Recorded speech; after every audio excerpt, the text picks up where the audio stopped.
Good morning. Hello. How is everybody doing? Let's see this. The network is bad, but we're going to try our best.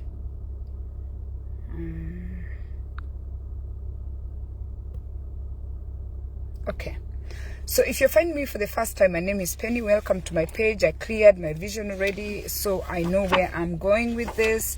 And May is the Mental Health Awareness Month, and we are going to focus on ourselves, because if you've taken care of yourself, that means you're able to be a person that people, can come to, because you're self-aware. You've created the self-awareness.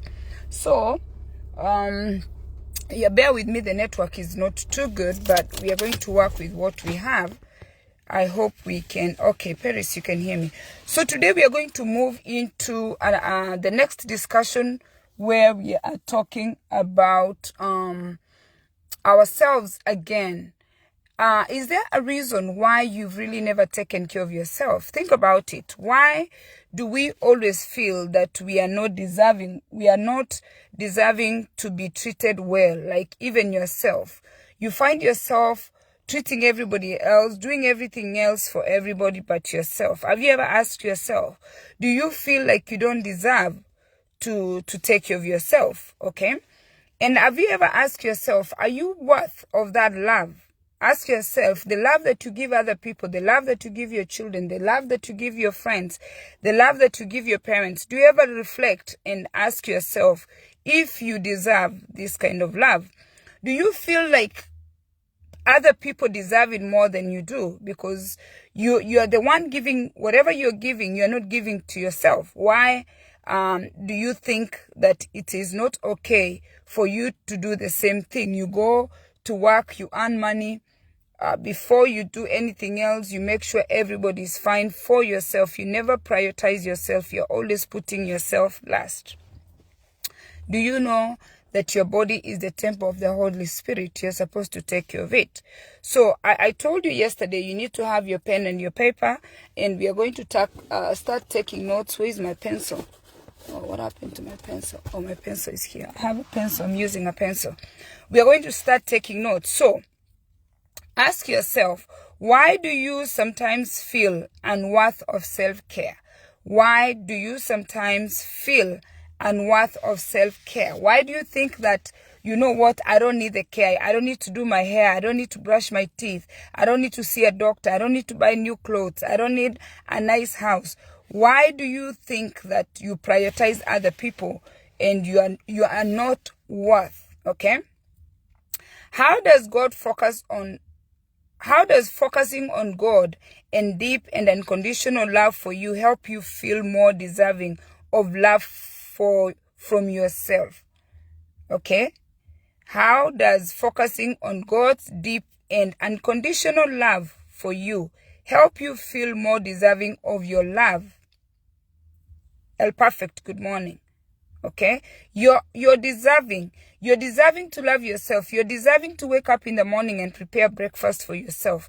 You're deserving to go once a week or twice a week when you get paid to go do your hair or get your nails done, or, buy new clothes or do something for yourself. Why don't you feel like you're deserving? Okay?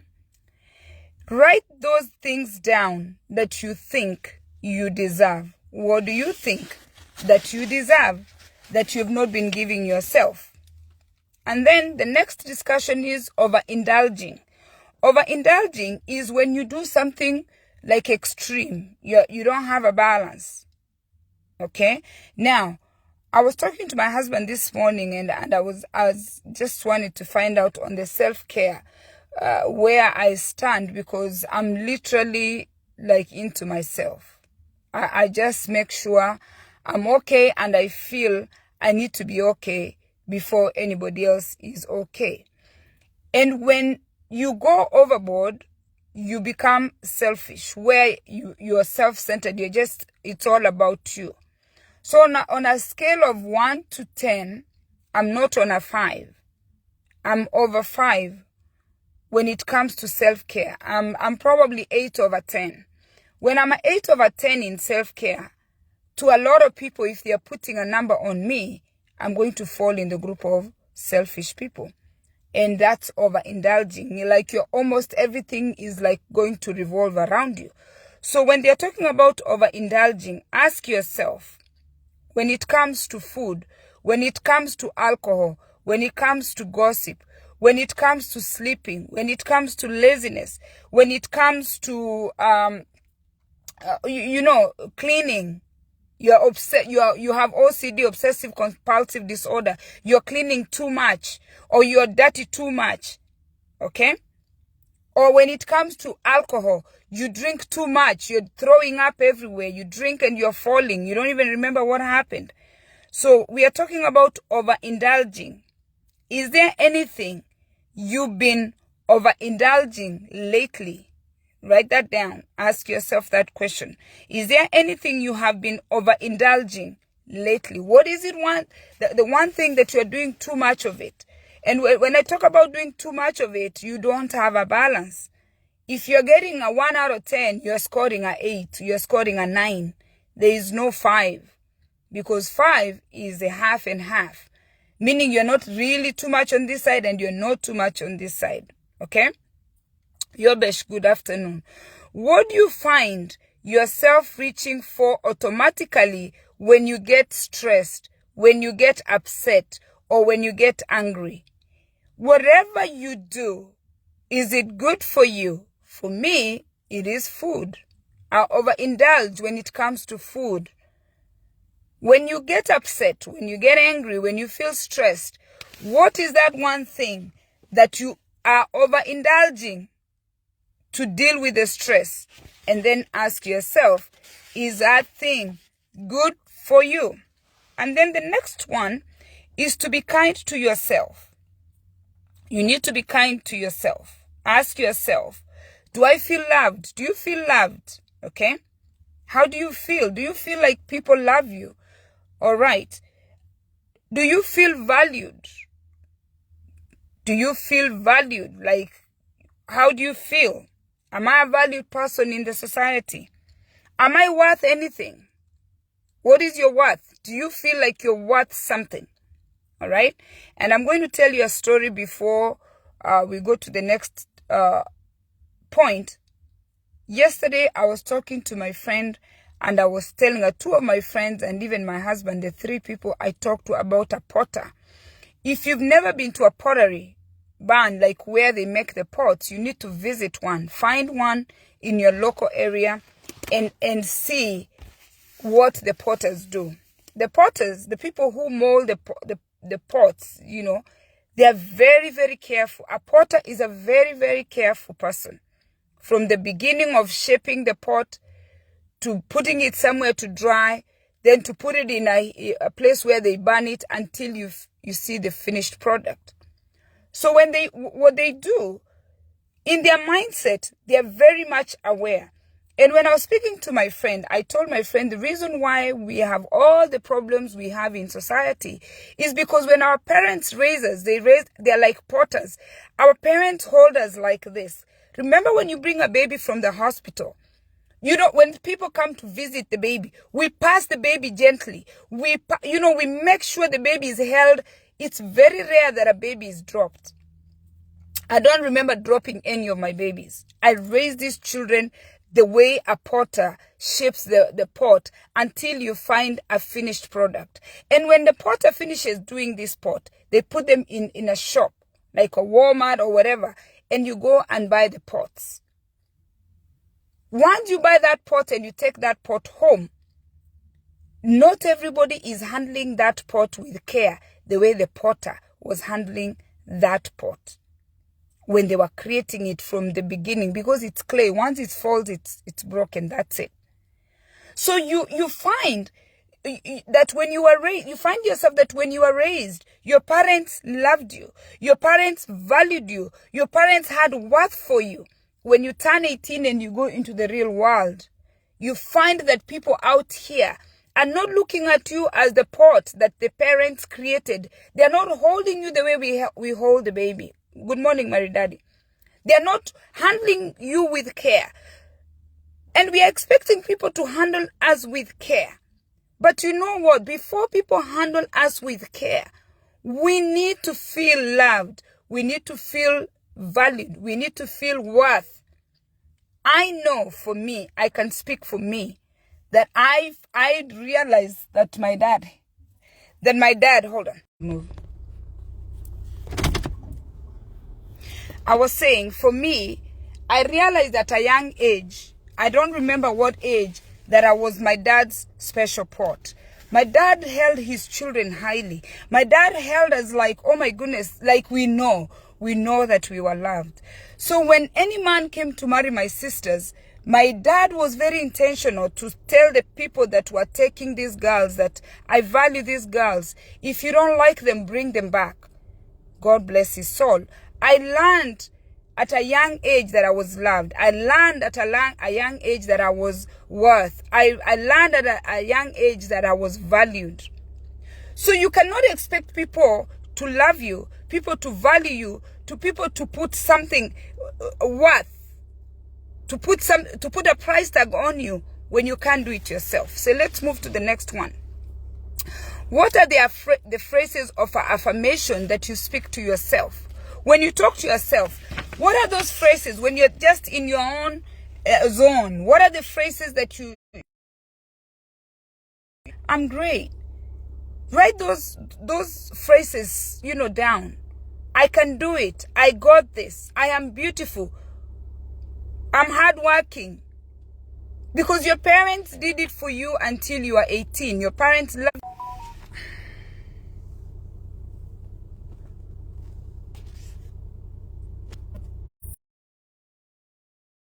This network is really bad. Okay? Now, the next point is to take a break, and we will stop there.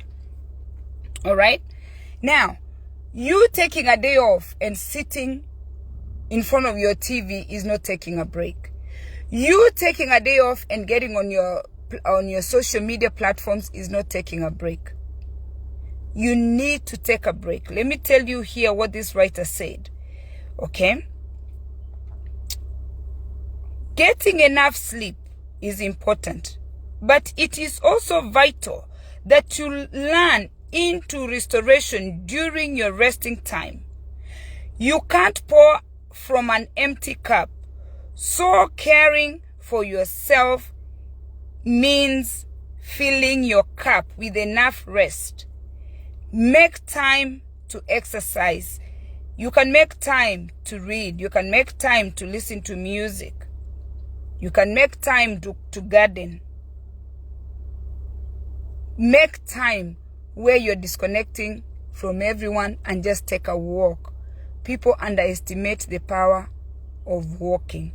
So, this is the question that you have to write. Which activities bring you joy when you do them? Walking, dancing, running, gardening, things that just make you feel so refreshed.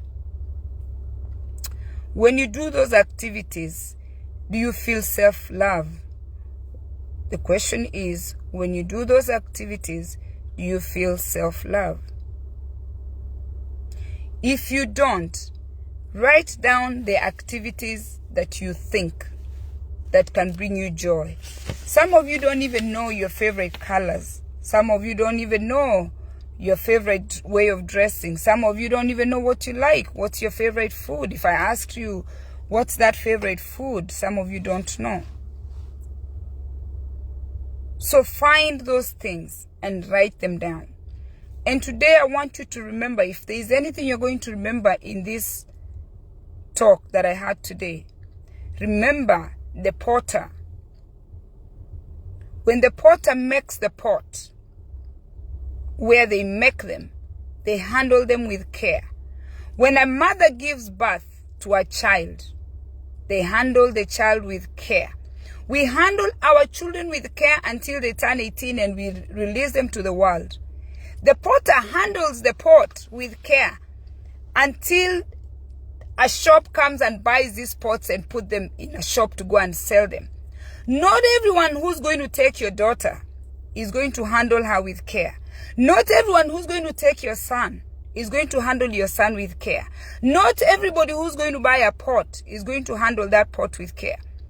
But if you want to succeed, go into your mindset and handle yourself the way the potter handles a pot when they are creating it. Take the clay and shape the clay to how you want it. Put that shape, put those designs. Handle yourself with care. Teach people how to handle you. Teach people how to respond to you. Teach people what to say to you. Do not allow people to just say anything they want to say to you. Teach people to respect you, because you know your value. You know your self-worth. If you're in a marriage, remember your spouse is somebody's pot and you are also somebody's pot. Do not allow someone to mishandle you and break you. Your parents handled you with care. Your mother carried you for 9 months, breastfed you, raised you until somebody found you to call you a husband or to call you a wife. Teach people how to handle you with care. And learn to speak up. Don't pretend that it's okay for Maridadi to say what she said. No. Correct them. Say, Maridadi, that's not acceptable. Because we are so busy taking care of everybody else, but we neglect ourselves. May the Lord God come to you today, meet you at your point of need, and direct you for you to love yourself enough so you can feel loved. To value yourself enough so you can be valued. To feel your self-worth so people can look at you and know your worth because you've put value in yourself. Thank you. I hope you've been inspired. I hope you learned something. And I hope you're going to do things that are going to bring you good, healthy relationships because you're taking care of yourself. This is May Mental Health Awareness Month. Please check yourself and make sure that you know you're taking care of yourself before you take care of everybody else. Thank you for watching.